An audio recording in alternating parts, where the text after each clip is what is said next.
琴日加拿大銀行議息之後啦，經過7次不停地減息之後啦，決定維持基準利率不變嘅。大家好，我係 Marco 啊。咁今次加拿大銀行唔減息啦，都係取決於因為美國對加拿大嘅關稅啦，令到咧好多嘢咧都 uncertain 嘅。其實咧，大家咧可能咧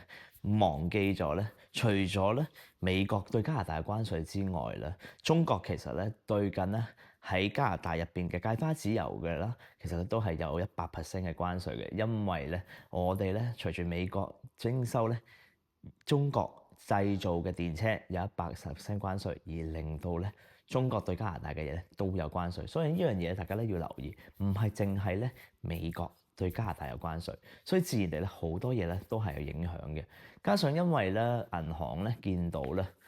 油價開始下降，同埋旅遊嘅人士咧減少，令到通脹數字咧降低嘅。但係通脹咧喺任何嘢咧，唔係所有嘢都低。食品價格咧其實升翻上去，因為咧都可以見到好多嘢咧，我哋咧都係 import 由美國、墨西哥入嚟加拿大嘅，所以咧令到咧 import 咗嘅 food price 咧其實係上升咗嘅，比起1年同期。咁可以見到啦，加拿大銀行嘅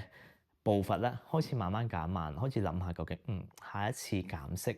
會唔會係一個明確嘅決定咧？咁其實咧加拿大銀行都要諗下，下一次議息究竟係原兵不動啊，定係減息落去？因為通脹數字咧其實咧比起再前一年咧係為低嘅，因為由2.9變到去2.3% 喺3月份入邊。咁樣好多嘢咧都係朝住加拿大銀行想見到嘅數字上去發生，但係一直減落去，通脹一直喺度跌2.3。如果之後下一次再跌落去，咁其實見到係人唔買嘢，咁可能又會去到通縮，因為好多人都覺得儲下錢先，之後可能又會平啲，咁咪之後先買咯。咁樣嘅話可以令到咧經濟咧其實咧都係一個處於危險嘅狀態，通脹又唔好，通縮又唔好，但係咧處中間位係最 perfect 嘅。呢個咧就係咧加拿大銀行咧要做嘅決定，究竟下一次會唔會咧去減息，去再令到咧通脹再跌落去嘅？咁有樣嘢就係話，而家3月份嘅通脹數字咧，其實仲未反映到咧最新嘅碳稅嘅取消咗嘅嘢嚟嘅，因為碳稅係4月1號先取消啊嘛，而通脹數字咧係講緊3月份嘅啫，所以下次議息之前咧，仲有2份數據會出，因為下次議息咧就會去到6月4號先會議息嘅，咁有 post 咗2次5月同埋6月嘅通脹數字出嚟嘅話，自然地咧銀行咧就會可以見到咧究竟下次議息嘅結果咧究竟會係點嘅。咁我哋下次咧就更加拭目以待，睇下咧呢一個新嘅狀況究竟加拿大銀行會唔會再一次咁樣去暫停去減息，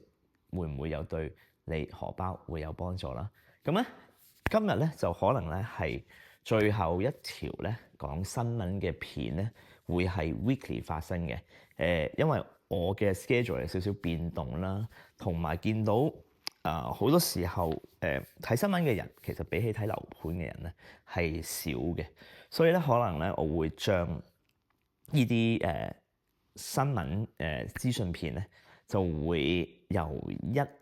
週1發變成咧1月1發，咁樣嘅話咧就可以咧 share 更多 content 咧俾大家每一次嘅片，同埋咧因為咧我都會有一個新嘅 channel 啦，之後都會出現嘅，咁呢個咧就再鋪排住先啦，因為嗰個都仲係 work in progress，所以都未有好多資料可以 share 俾大家。但係咧就係今次咧就係最後一次咧，就會係1週1發嘅資訊片俾大家噶啦。咁 like and share 呢條片啦，俾有需要嘅人，或者咧 WhatsApp 我可以咧問問題，同大家咧 share 下更多資訊嘅。下個片段再講，拜。